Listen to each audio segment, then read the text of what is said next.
something I did learn about you from touring with you is that you're a really big reader. Mm-hmm. And so I wanted to start off by asking you, what have you been reading? This awesome book called Deep. Okay. It's by this guy. He's a journalist named James Nestor. He started covering freedivers. Oh.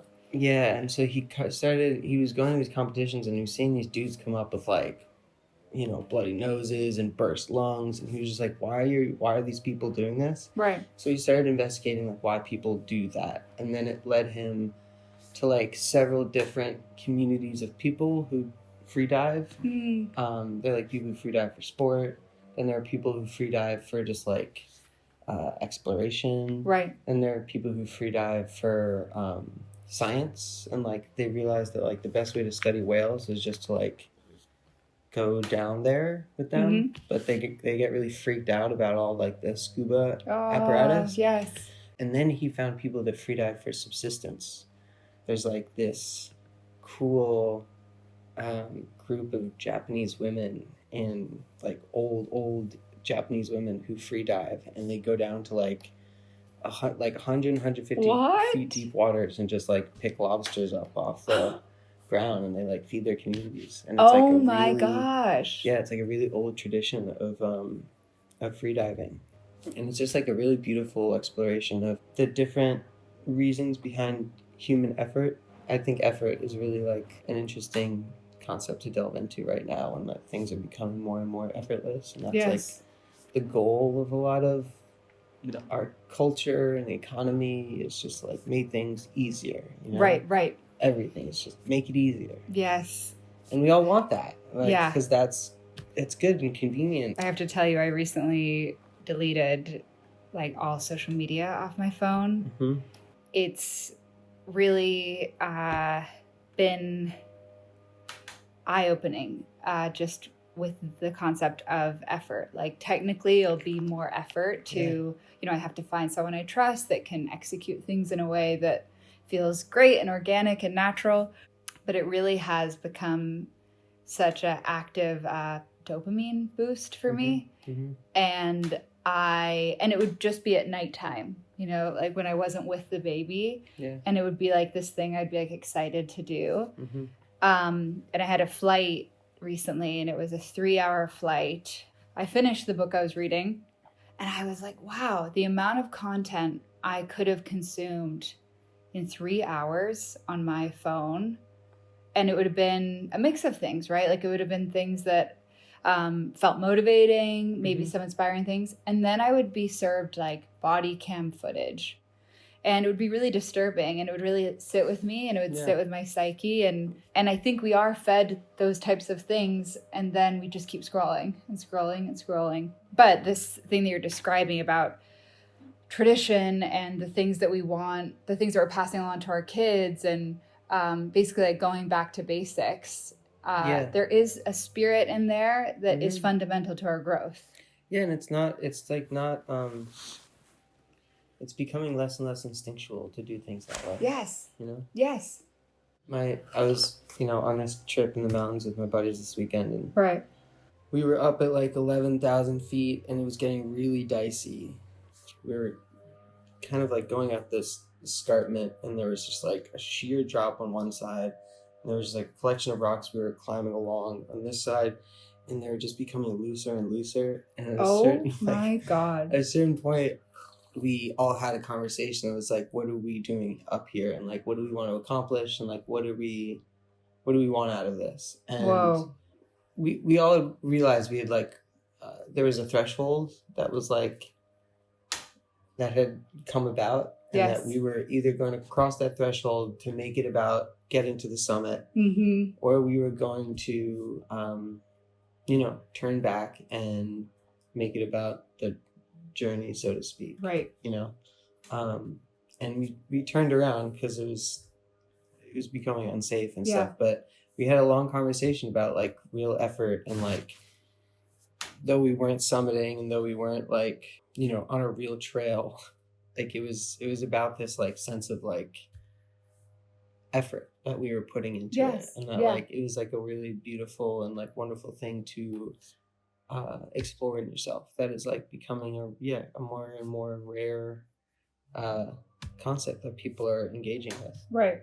Is there something in you that you feel attracts you to those type of people that are interested in pushing some sort of like limitations, whether it be body, mental? Yeah, totally. I grew up both Christian and Jewish, and I went to college and read the Quran, and then I went to India and like was a monk for a year and like really pushed the spiritual boundaries a little bit. It's a standard path for most. Yeah.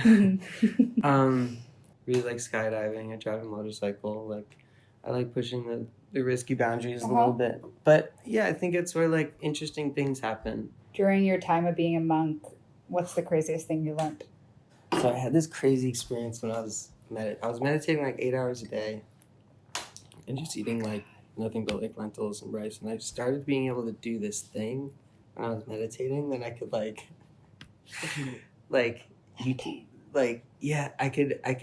I could do this crazy thing where I could summon this like ball of adrenaline and then like shoot it out through my body, and I could like feel it go like down my limbs. Yes. I could like do it like on command. It was crazy.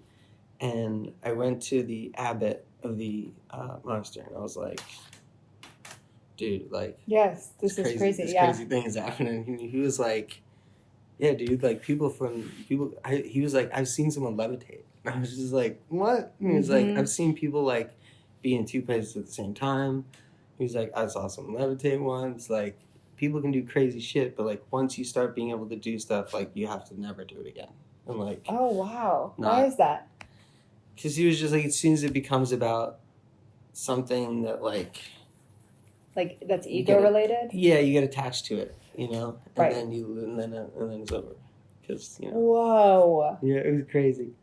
The human body is just really, really wild, and you can like push it to really cool, interesting places. James Nestor's other book besides Deep is called Breath. In Breath, he talks about animals are just like built the same and kind of have very similar biology, and like he talks about how like electric eels have this ability to like, you know, summon the electricity in their body and like shoot it out, you know. Wow. And he's like, there's nothing in an eel's biology that's different from our biology that could mean we can't do that. There are monks who can meditate like in the Himalayas with like, you know, no Arc'teryx, like no Vibram. Right. They can like melt snow on themselves because they can like just like heat their bodies. Oh my god! And yeah, the body can do like really like magical things. Do you apply any of this in your life as a musician, as a human today? I mean, I feel like when you did your mountain, that would be like a specific time that you had to really be in a distinct mental headspace. On stage physicality is like, I don't know, at least 75% of like what's going on. Right. Elvis the Pelvis was like so big, and it wasn't because he had the best voice in the world, you know? Like, right. Sure, he had a good voice, but like, what were we really all there for? There was a magnetism. Yeah. Yeah, like, with the movement. There's a certain like, I think, tactile thing to physicality that affects people differently than auditory information. The knowing physicality and understanding that and being affected by it is really moving, you know? They say 95% of what the audience hears is what they see. Totally. Yeah. Yeah. Which makes sense. That makes a lot of sense. Yeah. But I also think that just like physical intelligence is like, I don't know, often overlooked. But what do you mean by physical intelligence? I don't know if I trust people that can't dance. Okay. Is that a terrible thing to say? Yeah. Like, you're going to offend a lot of people. It's very controversial. Like, I don't know. Like, there's a certain like relationship to the world that you can have physically, and like, and there are certain people that like don't have that. And what if they're like endearing, like they don't have rhythm, but they're just like they're trying?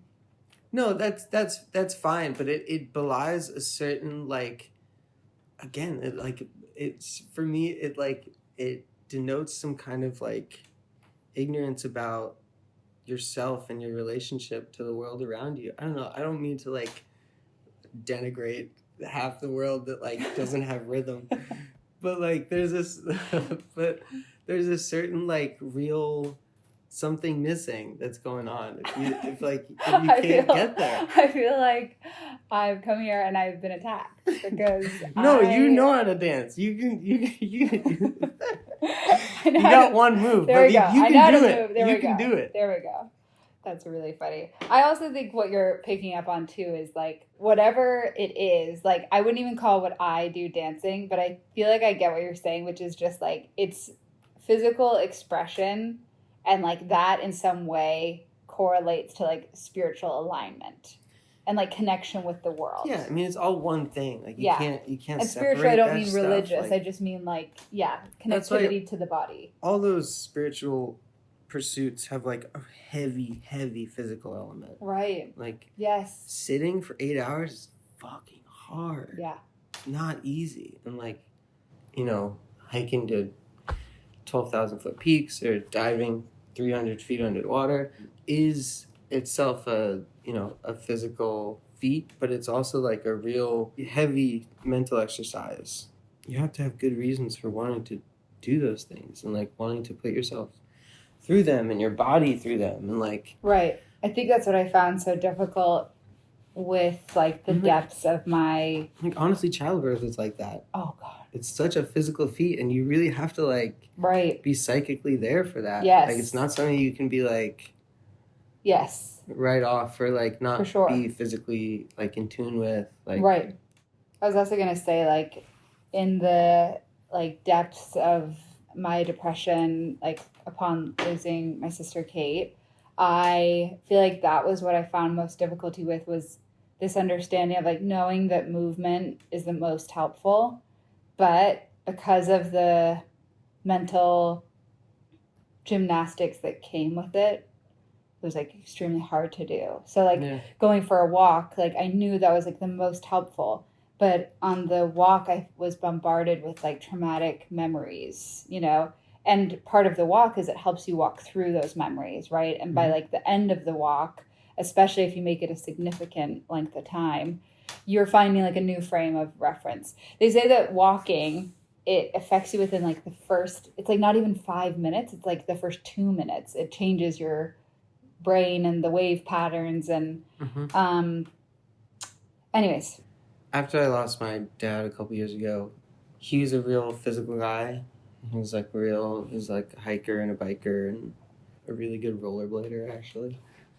Love that. But I started like seeing more of him in myself and my siblings and like than I had even when he was alive, like when he was alive and in our lives and stuff, and so I didn't have to like look for him in places. Right. But since he's been gone, there's been like a real kind of like uptick in my awareness of how our physicalities are similar and like how my sister and his mind are really similar. Yes, and, like, yes. It just pops out more, and he's almost like a little bit more around than he was like the last couple of years when he was alive. Wow. Yeah. And almost like not in a way it like brought me a little bit closer to him and how I think of him and how that affects how I think about myself and my body. And he's so like, this is so crazy because one of like the big like symbols of my sister and like signs, like we were obsessed with cats, and like just as you were talking, your little cat showed up. Did she? Yeah. I can go there inside. Okay. There. She's fine. That's really cute. She's off killing I feel like one of the concepts that you are describing though is really familiar in Native American culture. The spirit lives on, and it lives within like the people around us. There was this quote that I read. I wrote it down, but the book I read was The Year of Magical Thinking by Joan Didion. Yeah. And she says, grief turns out to be a place none of us know until we reach it. And I fully feel that. I never knew, I, of course, always tried to be empathetic and understanding when I knew someone that was going through loss. But one of the most helpful things someone said to me was, that fucking sucks. Like, and I think people think they need to resolve things, Sure. or they need to maybe share about, someone they lost, or a Mm-hmm. sweet animal they've lost. There's a nervousness that happens, and I never knew that the most helpful thing would be really just someone saying what it was, which was a difficult situation, a horrible. Yeah. Yeah. It's thing. terrible. Yeah. The instinct for people to like search for a commonality in their own lives. It's like it's them attempting to understand and being like, "Oh yeah, I lost my turtle in 4th grade." Was See, does that offend you? No, not really. Yeah. I understand why people do it, and it's like, out of a Turtle. blind, anxious, Yes. kind of like attempt to identify and commiserate. Every loss is so specific. Which is why grief is so isolating. Yeah. It's like so, and every like body processes things so differently, and I don't know. There's no like experience of loss that is the same. Yeah. When you met grief and had to face it, what was the biggest lesson during that time, if any? Like, what was the lesson that you learned about grief that maybe you didn't know before? To maybe not shy away from it. I read this book by Alejandro Jodorowsky called Psychomagic. He talks a lot about like some concept of the Dia de los Muertos, where like oh yes, there's whole like traditions of people who just think that keeping death around and keeping it closer and keeping it as a known quantity is like the better way to interact with it than to like run from it and hide from it and be afraid of it. America is so prude when it comes to death, I know. They shut it up and we put it away and we pretend it's like doesn't exist, or we like pretend you can pharmaceutical your way out of everything. And I've been writing this children's book, and it's about Kate and I, and my goal for it was that I would have something on each cover that would be like grief therapist approved. And so I've been speaking to a children's grief therapist, and it's really fascinating because how children are spoken to, and in terms of like what is the correct way, like what's the most helpful way, is to be very direct. You have to say they died. Yeah, it's very like Montessori. Yes.